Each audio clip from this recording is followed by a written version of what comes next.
Uy, good morning guys. So another video na naman po sa isang maulan na umaga.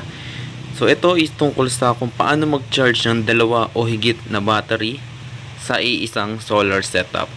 So syempre as usual kailangan mo ng isang battery per charge controller or isang controller per battery.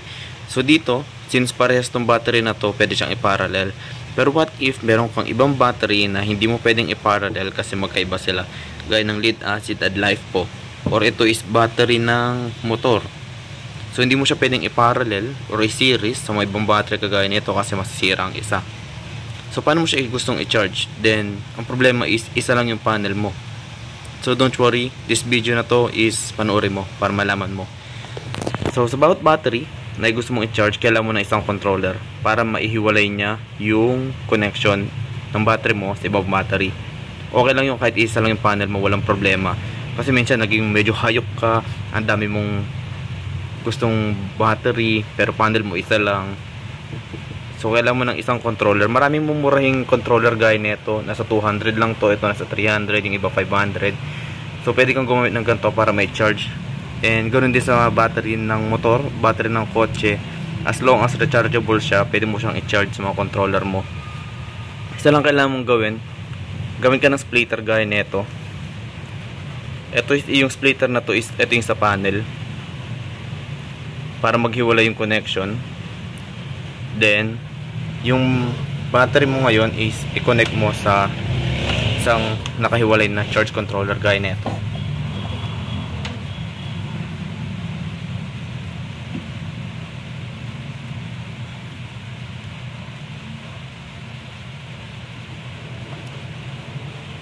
Ayun yung sumundo. Yan, nakadikit na siya.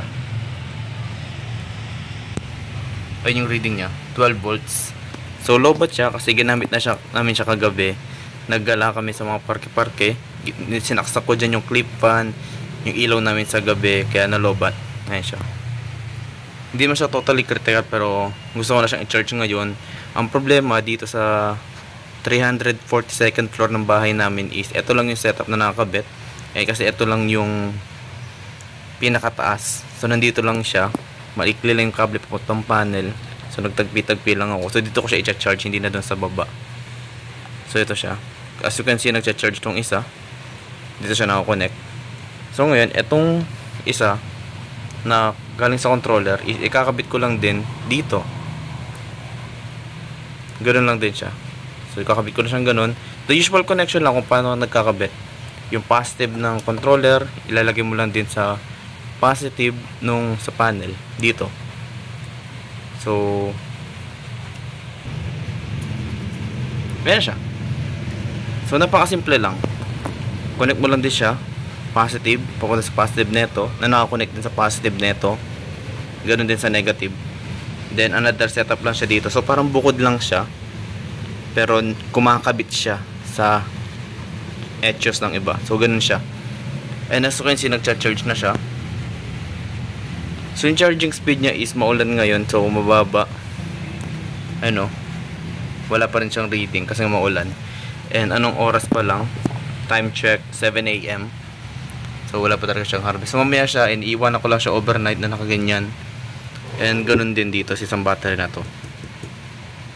Ito siguro is bukas, para lang ba mapuno. Same dito. And ito is hiwalay siya ng charging. As you can see, lobat yung isa, 11.8. Ito kasi pang ilaw namin dito sa gabi, kaya siya nandito. Wala pa kasing linya ng kuryente, kinakabit ko pa lang. Pero mas inuna ko to, syempre. Set your priorities ba? Charot lang. So yung ganyan lang siya. And kung may question kayo about sa anong limit, well, as long as may controller ka para sa isang set ng battery, pwede mong damihan. But keep in mind na yung lakas ng pagcha-charge niya galing sa solar panel is madedivide kung ilan yung china-charge mo na nakakonect sa controller.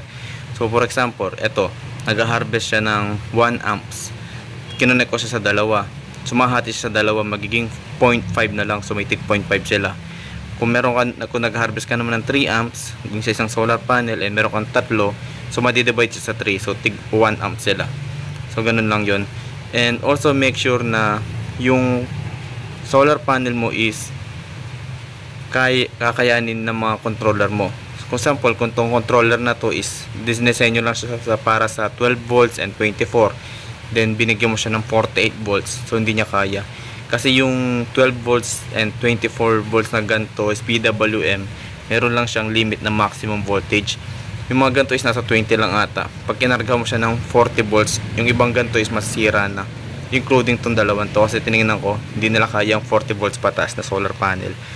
So mas better is stick to 1 volts ka lang, unless kung meron kang MPPT or rich kid ka, like anak ka na isang contractor ng DPWH, then afford mo maraming MPPT, then okay lang yon. So pwede ka mag-connect ng 10 MPPT, 10 battery, then isang controller lang, isang solar panel lang pala, as long as kaya, pwede. And same din siya ng parang individual na comparison ba. So kunwari ito is hindi niya kaya yung 40 volts pataas, so kailangan yung panel mo is hindi lalagpas sa requirements nito, or hindi siya above sa limit nito para hindi ba masira. So kunyari ito is meron tong 10 amp rating, meron din tong 10 amp rating, pwede ka mag 15 kasi madidivide naman siya sa dalawa. Kaso pag na full charge sila at nag-cut yung isa, yung buong 15 is bibigay niya dito sa isa, masisira. So set nyo yung limit nyo sa pinakamababang possible, para ka lang nagpa-fraction lang yan sa math. So halimbawa, yung isa is meron 10, yung isa lang is 9, follow mo yung 9 yung mas mababa para hindi masira yung controllers mo. Siyempre hindi tayo anak ng contractor, so tipid tayo sa budget, kaya natin nagdi-DIY. Ayun lang. Tapos sa battery is siyempre yung tagal na pagcha-charge is depende pa rin sa panel, ganun. Tapos yung volts is okay lang mas mataas, i-regulate naman siya ng PWM as long as yun nga within the limit. Kaya neto hanggang 20 lang ata to, hindi niya kaya 25. So dapat yung panel mo is hindi angat ng limit neto, or yung pinakamababang limit ng lahat ng controller mo, unless kung meron kang kung familiar kayo sa Elejoy na controller, step up Elejoy, so pwede kang magsaksak ng dalawang battery na naka-series 24 volts, yung panel mo is 12 volts lang, saksak mo sa Elejoy step up yung battery, connect mo dun sa panel, i-charge pa rin ng Elejoy yun kasi i-step up niya yung volts ng panel mo. So yun, okay lang yun. Meron din silang step down yung Elejoy, pero hindi siya angkop sa ganitong setup kasi ibang chika na yun. Ayan siya. So kung meron akong hindi na cover, comment lang kayo, sagutin ko yung tanong nyo. Pero ganito lang siya yung basic layout nya. Kung maglalagay ko ng pangatlong controller, ganoon din, iparallel nyo lang din dito, ganoon lang din siya. Isang dahilan din yun kaya hindi ko siya may parallel dun sa setup ko sa baba na 24 volts, kasi pag isinaksak ko to dun sa 24 volts ko, ang ibibigay na volts ng panel ko is 50 volts, hindi kaya nito, kaya nakahiwalay siya, nakabukod siya. So yun lang. Salamat sa mga nanood. May tanong kayo, comment lang kayo, sagutin ko yung tanong nyo. Bye.